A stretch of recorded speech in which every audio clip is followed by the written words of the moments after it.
Hello class. Yes, this just looks like a home backyard. Ignore that mess right there. This is my home backyard. So in this video, I want to go in detail what I am expecting of you when you turn in your exams solutions. What does that mean? The actual work that you do. So let's say question 1, you're going to write down the question. Okay, you might not have to write down all the words like the directions, but at least the question. You're going to put number 1. Then you're going to work out all your work. Okay, and you're going to circle, box, highlight your answer.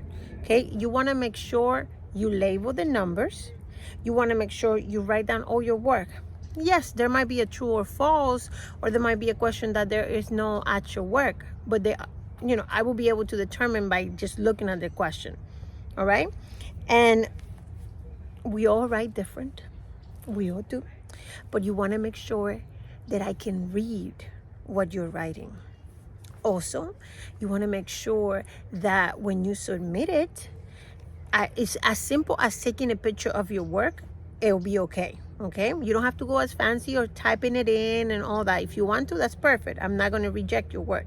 However, when you take the picture, make sure you take the picture. Now that is, that you put the paper, take the picture that I can see it. I mean, I had students that had taken super blurry pictures, and I'm like, well, what is this?